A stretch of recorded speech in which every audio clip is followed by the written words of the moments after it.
নমস্কার বন্ধুরা, তোমাদের সবাইকে স্বাগত জানাই আমাদের ইউটিউব চ্যানেলে। আজকে আলোচনা করবো কর্মসংস্থানের পেপার নিয়ে।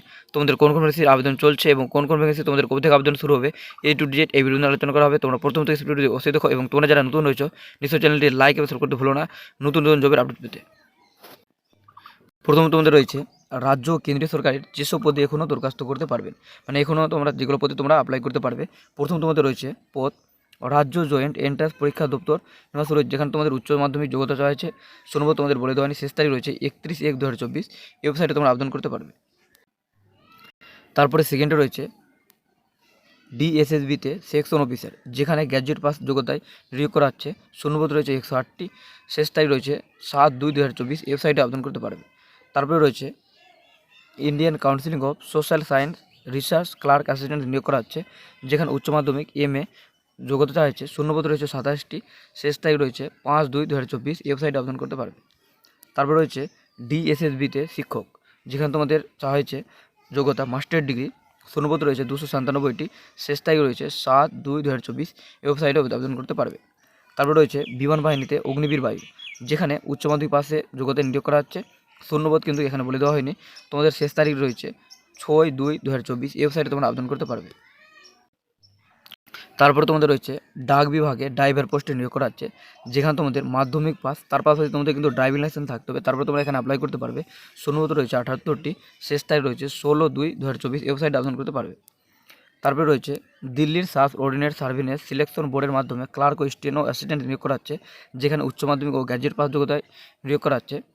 শূন্যপদ রয়েছে ভালো পরিমাণে, শূন্যপদ রয়েছে 2354টি শূন্যপদ রয়েছে, শেষ তারিখ রয়েছে 7/2/2024। ওয়েবসাইটে তোমরা আবেদন করতে পারবে। তারপরে রয়েছে উত্তর পশ্চিম রেলে অ্যাপ্রেন্টিস নিয়োগ করা হচ্ছে, যেখানে ITI পাস যোগ্যতায় নিয়োগ করা হচ্ছে। শূন্যপদ রয়েছে 1646টি, আর শেষ তারিখ রয়েছে 10/2/2024। ওয়েবসাইটে আবেদন করতে পারবে। তারপর রয়েছে বোর্ডের সিকিউরিটি ফোর্সে ট্রেডসম্যানে নিয়োগ করা হচ্ছে, যেখানে মাধ্যমিক ও ITI পাস যোগ্যতায় নিয়োগ করা হচ্ছে। তোমাদের কিন্তু মাধ্যমিকের পাশে তোমাদের ITI থাকবে, তারপরে তোমরা এখানে কিন্তু অ্যাপ্লাই করতে পারবে। যেখানে শূন্যপদ রয়েছে 2140টি। ওয়েবসাইটে তোমরা আবেদন করতে পারবে। তারপরে রয়েছে তোমাদের সেনাবাহিনীতে চাকরি, যেখানে NSC পাসদের জন্য নিয়োগ করা হচ্ছে, যেখানে শূন্যপদ রয়েছে 55টি,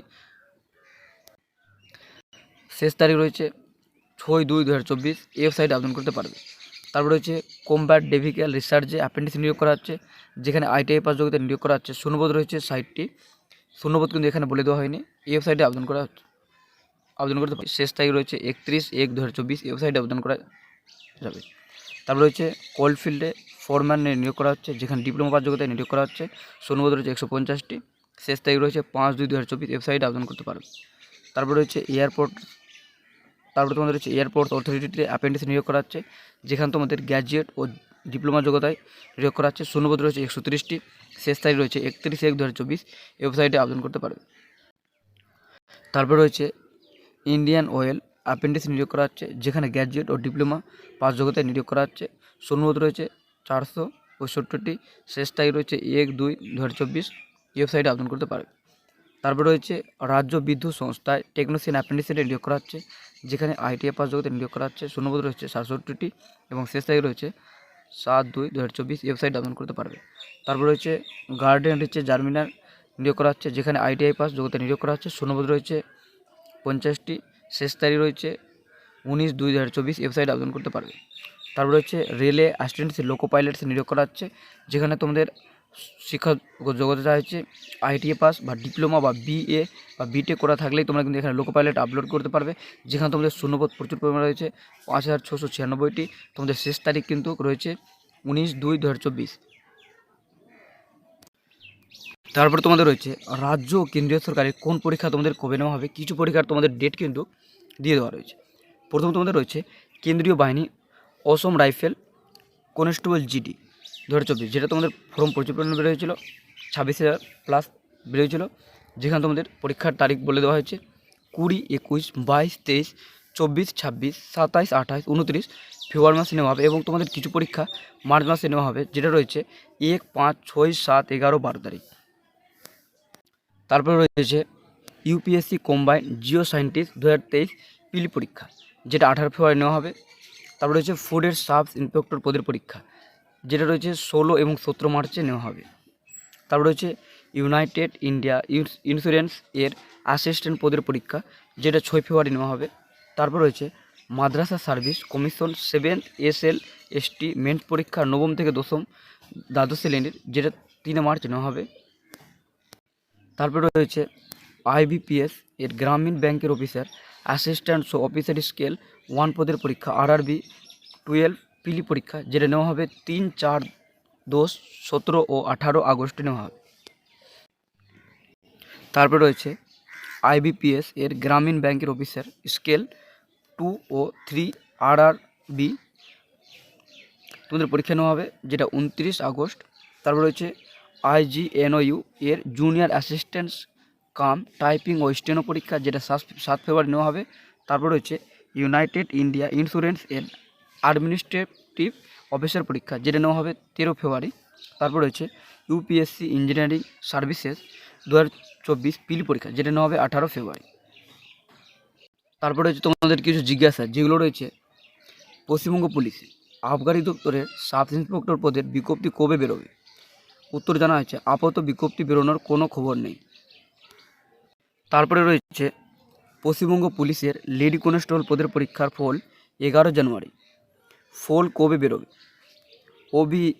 OBC রিভিউনাল কাদের লাগবে? 2018 সালে OBC এ ক্যাটাগরি সার্টিফিকেট আছে, রিভিউ করতে হবে কি?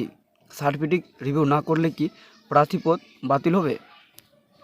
তোমাদের উত্তরে জানানো হয়েছে 21 জানুয়ারি মেন পরীক্ষার ফল বেরোতে পারে, মার্চ এপ্রিল নাগাদ।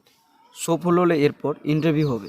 ইন্টারভিউয়ের সময় যাবতীয় প্রমাণপত্র মূল দেখাতে হবে। OBC বি ক্যাটাগরির মধ্যে, A আর B ক্যাটাগরির মধ্যে যারা পড়ছেন তাদের অবশ্যই তোমাদের কিন্তু রেনুয়াল সার্টিফিকেট, তোমাদের OBC সার্টিফিকেট দেখাতে হবে। এই সার্টিফিকেট 1 বছরের বেশি পুরনো হলে হবে না। তারপরে বলা হয়েছে 1/1/2018 এর আগে যাদের OBC সার্টিফিকেট আছে তাদের অবশ্যই রেনুয়াল সার্টিফিকেট তোমাদের কিন্তু দেখাতে হবে। কোনো প্রার্থী OBC সার্টিফিকেট না দেখাতে পারলে সেই প্রার্থী জেনারেল ক্যাটাগরিতে চলে যাবেন। সেক্ষেত্রে জেনারেল ক্যাটাগরির জন্য কাট অফ নম্বর থাকলে তবে জেনারেল তালিকায় স্থান পাবে। এখানে তোমাদের স্পষ্ট বলে দিচ্ছে যাদের 2018 আগে সার্টিফিকেট রয়েছে, SC বলো বা OBC বলো, তোমাদের সার্টিফিকেট তোমাদের কিন্তু সেই সার্টিফিকেটগুলো রিনিউ করতে হবে যখন তোমরা ইন্টারভিউ তোমরা যাবে। তোমরা যদি সেটা রিনিউ করে না যাও তাহলে তোমাদের কিন্তু জেনারেল ক্যাটাগরিতে তোমাদের কিন্তু ধরো, তোমাদের কাট অফে যদি জেনারেল তোমাদের মার্কস ওঠে তাহলে তোমরা চাকরি পাবে, নাহলে তোমরা কিন্তু সেখান থেকে তোমরা বাদ পড়ে যাবে। তাই না তোমাদের যাদের রয়েছে যেখানে তোমাদের SDOর অফিস রয়েছে সেখানে গিয়ে তোমরা কিন্তু নিশ্চয়ই তোমাদের সার্টিফিকেট রিনিউয়াল করে নাও। তারপর রয়েছে রেলওয়ে প্রোটেকশন ফোর্সের সাব ইন্সপেক্টর পদের বিজ্ঞপ্তি কবে বেরোবে? যে কোনো দিনই বিজ্ঞপ্তি বেরিয়ে যাবে। তারপর বলা হচ্ছে রেলওয়ে প্রোটেকশন ফোর্সের কনস্টেবল ও সাব ইন্সপেক্টর পদের জন্য কেমন শিক্ষাগত যোগ্যতা, বয়স থাকা দরকার, শূন্যপদ কি বাড়বে? তারপরে তোমাদের রয়েছে রেলের RPF কনস্টেবল সাব ইন্সপেক্টর পদের জন্য যোগ্যতা দরকার, কনস্টেবল মাধ্যমিক পাস ছেলেমেয়েরা আবেদন করতে পারেন। বয়স হতে হবে 1/7/2024 হিসেবে 18 থেকে 25 বছরের মধ্যে। বেসিক পে 21,700 টাকা, মোট শূন্যপদ রয়েছে 2000টি। তারপরে রয়েছে সাব ইন্সপেক্টর যে কোনো শাখার গ্র্যাজুয়েট ছেলেমেয়েরা 1/7/2024 হিসেবে 20 থেকে 25 বছরের মধ্যে বয়স থাকলে আবেদন করতে পারেন। বেসিক পে 35,400 টাকা, মোট শূন্যপদ রয়েছে 250টি। প্রার্থী বাছাইয়ের জন্য প্রথমে কম্পিউটার বেসড টেস্ট হবে, তারপর শারীরিক সক্ষমতার পরীক্ষা, শারীরিক মাপজোকের পরীক্ষা ও সার্টিফিকেট ভেরিফিকেশন হবে। লিখিত পরীক্ষায় 120টি অবজেক্টিভ মাল্টিপল চয়েস টাইপের প্রশ্ন হবে। তারপরে এই বিষয়ে জেনারেল ইন্টেলিজেন্স অ্যান্ড রিজনিং থাকবে তোমাদের 35টি প্রশ্ন, আর তোমাদের অটোমেটিক তোমাদের মেট থাকবে 35 নম্বরের, জেনারেল অ্যাওয়ারনেস তোমাদের থাকবে 50 নম্বরের। প্রতিটি প্রশ্নে থাকবে 1 নম্বর, সময় থাকবে 90 মিনিট। তোমাদের কিন্তু অঙ্ক থেকে থাকবে 35টি এবং তোমাদের রিজনিং থেকে থাকবে 35টি এবং তোমাদের জিকে থাকবে 50টি। তোমরা সময় পাবে 90 মিনিট। এবং তার পাশে তোমাদের এটাও বলে দেওয়া রয়েছে যে তোমাদের যদি কোনো প্রশ্ন ভুল হয়ে যায় কোনো প্রশ্ন, তাহলে সেখানে তোমাদের কিন্তু 1 নম্বর কাটা হবে। তোমাদের 3টি প্রশ্ন ভুল হলে তোমাদের কিন্তু 1 নম্বর সেখানে কেটে নেওয়া হবে। এরপর রয়েছে রেলের গ্রুপ ডি প্রায় 1 লাখের বেশি শূন্যপদ আছে। ডিগ্রি কোর্স পাস করেছে, কোনো টেকনিশিয়াল যোগ্যতা নেই। রেলের অ্যাসিস্ট্যান্ট লোকো পাইলট পদে দরখাস্ত করতে পারবো কি? রেলের অ্যাসিস্ট্যান্ট লোকো পাইলট পদের জন্য মাধ্যমিক ও আইটিআই পাস, ডিপ্লোমা পাস কিংবা বিএ পাস হতে হবে। সাধারণত গ্র্যাজুয়েটরা টেকনিশিয়াল যোগ্যতা না থাকলেও যোগ্য নন। তোমাদের এখানে বলে দেওয়া হয়েছে তোমরা যারা লোকো পাইলটের জন্য অ্যাপ্লাই করবে, তোমরা যদি ডিপ্লোমা বা তোমরা যদি আইটিআই না করে থাকো, তোমরা কিন্তু কোনো মতনে অ্যাপ্লাই করতে পারবে না। তোমরা যদি কেউ গ্র্যাজুয়েট পাস করে থাকলো, তাহলেও তোমরা কিন্তু এখানে অ্যাপ্লাই করতে পারবে না। তারপরে রয়েছে তোমাদের যে রবীন্দ্র মুক্ত বিদ্যালয় বা জাতীয় মুক্ত বিদ্যালয় থেকে মাধ্যমিক পাস করলে গ্রামীণ ডাকসেবক পদের জন্য যোগ্য কি? উত্তর তোমাদের জানা। তোমরা যদি কেউ মাধ্যমিক পাস করে থাকো রবীন্দ্র মুক্ত থেকে বা জাতীয় মুক্ত বিদ্যালয় থেকে, তোমরা যে তোমাদের যে ডাক পোস্টের যে ভ্যাকেন্সি বেরোয়, যেখানে তোমাদের শুধু নম্বর ভিত্তিতে তোমাদের কিন্তু সিলেক্ট করা হয়, সেখানে তোমরা কিন্তু যোগ্য হবে। তারপর রয়েছে কৃষি প্রযুক্তি সহায়ক পদের বিজ্ঞপ্তি এবছর বেরোবে কি? আপাতত কোনো খবর নেই। 2024 সাল থেকে ডব্লিউবিএসসির এর সিলেবাস বদল হবে কি? এখনও তোমাদের কিন্তু ঠিক হয়নি। তারপরে তোমাদের বলা হয়েছে পুলিশে কনস্টেবল পদে লিখিত পরীক্ষা কি একটি সিভিক ভলেন্টিয়ারের জন্য 15% সিট সুরক্ষিত? তোমাদের এখানে জানানো হয়েছে যে পুলিশ কনস্টেবল পদে দ্রুত নিয়োগের জন্য এবার থেকে একটি লিখিত পরীক্ষা নেওয়া হবে। প্রথম লিখিত পরীক্ষা হবে, তাতে নির্দিষ্ট কোয়ালিফাই নম্বর পেলে মাঠ পরীক্ষার জন্য ডাকা হবে। তারপর হবে ইন্টারভিউ। চূড়ান্ত তালিকা তৈরির সময় লিখিত পরীক্ষা ও ইন্টারভিউ নম্বর দেখা হবে। পশ্চিমবঙ্গ পুলিশ ও কলকাতা পুলিশে কনস্টেবল পদে নিয়োগের জন্য আগে নিয়ম ছিল, প্রথমে পিলি পরীক্ষা দিতে হতো, তাতে নির্দিষ্ট কোয়ালিফাই নম্বর পেলে মাঠ পরীক্ষায় ডাকা হতো, তাতে কোয়ালিফাই নম্বর পেলে মেন্স পরীক্ষা দিতে হতো। তারপর রয়েছে মেন্স পরীক্ষায় পাওয়ার নম্বর দেখে ইন্টারভিউয়ের জন্য ডাকা হতো। নবান্ন সূত্রে খবর, রাজ্য পুলিশে 12,000 কনস্টেবল নেওয়ার ছাড়পত্র আগেই পাওয়া গেছে। দ্রুত নিয়োগের জন্য এবার একটি পরীক্ষা দিতে হবে, তারপর মাঠ পরীক্ষা ও ইন্টারভিউ। সরকারের কাছে একটি পদ্ধতিতে নিয়োগের জন্য প্রস্তাব এসেছে। এই মাসে চূড়ান্ত সিদ্ধান্ত হয়ে গেলে ফেব্রুয়ারির প্রথম সপ্তাহে বিজ্ঞপ্তি বেরোনোর সম্ভাবনা আছে। তোমাদের কিন্তু ফেব্রুয়ারির ফার্স্ট উইকে তোমাদের কিন্তু বিজ্ঞপ্তি বেরোনোর সম্ভাবনা তোমাদের বলছে, যেটা রয়েছে কমিশন পেপারে। নতুন এই পদ্ধতি নিয়োগ করলে দ্রুত নিয়োগ করা সম্ভব হবে, তাই সরকার একটি পরীক্ষা নিতে চান। নিয়োগ করবে পশ্চিমবঙ্গ পুলিশ রিক্রুটমেন্ট বোর্ড। এছাড়া এবার থেকে চূড়ান্ত তালিকা তৈরির সময় একটি রিজার্ভ তালিকা প্রকাশ করা হবে। গত কয়েকবারে দেখা গেছে চূড়ান্ত তালিকায় নাম থাকা সত্ত্বেও অনেক প্রার্থী ট্রেন্ডিংয়ে যোগ দেয় না, ফলে ওই শূন্যপদ ফাঁকা থেকে যায়। তাই এবার থেকে রিজার্ভ তালিকা তৈরি হলে মেন তালিকা থেকে কোনো প্রার্থী জয়েন না করলে রিজার্ভ তালিকা থেকে নিয়োগ করা হবে। অন্যদিকে সিভিক ভলেন্টিয়ারের জন্য 10% বদলে এবার 15% শূন্যপদ সুরক্ষিত থাকবে। আর তোমাদের প্রাক্তন সেনাকর্মীর জন্য 5% শূন্যপদ সংরক্ষিত থাকবে। যেটা তোমাদের বলা হয়েছিল যে তোমাদের একটি পরীক্ষা হবে, তোমাদের কিন্তু পরীক্ষা এবার তোমাদের পরীক্ষা দুটোই হবে, আগের নিয়মে হবে। তোমাদের কিন্তু কোনো পরীক্ষায় চেঞ্জ হবে না। আর তোমাদের কিন্তু ভ্যাকেন্সি রয়েছে, কবে বের হবে? তোমাদের কিন্তু খুব শীঘ্রই তোমাদের ভ্যাকেন্সি আসতে চলেছে 12,000। তোমরা কিন্তু ফেব্রুয়ারি মাসে তোমরা কিন্তু নিশ্চয়ই তোমরা কিন্তু এর অফিসিয়াল ওয়েবসাইটে তোমরা কিন্তু নোটিশ পেয়ে যাবে।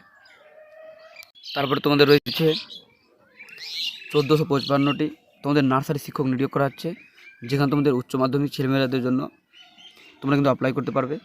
তোমাদের যোগ্যতা চাইছে উচ্চ মাধ্যমিক পাস করে থাকলে তোমরা কিন্তু আবেদন করতে পারবে।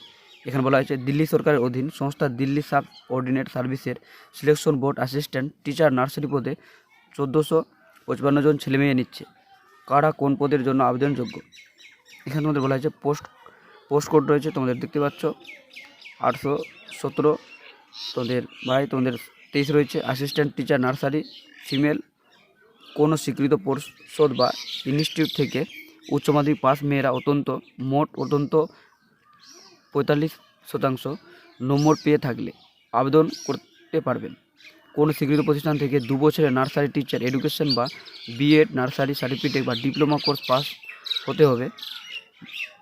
মাধ্যমিক স্তরের হিন্দি অন্যতম বিষয় হিসেবে থাকতে হবে। বয়স হতে হবে 30 বছরের মধ্যে। মূলত মাইনে থাকবে 35,400 থেকে 12,400 টাকার মধ্যে তোমাদের শূন্যপদ রয়েছে 1261টি। তারপরে তোমাদের রয়েছে 198 ক্লার্ক মাল্টিটাস্কিং সিস্টেমে তোমাদের নিয়োগ করা হচ্ছে। তোমাদের তারপর রয়েছে সেনাবাহিনীতে 379 টেকনিক্যাল অফিসার নিয়োগ করা হচ্ছে। ইসরোতে তোমাদের 65টি সায়েন্টিস্ট নিয়োগ করা হচ্ছে। এটাই ছিল আজকে তোমাদের কর্মসংস্থান পেপারের আপডেট। তোমাদের ভিডিও যদি ভালো লাগে নিশ্চয়ই লাইক এবং শেয়ার করতে ভুলো না নতুন নতুন জবের আপডেট পেতে।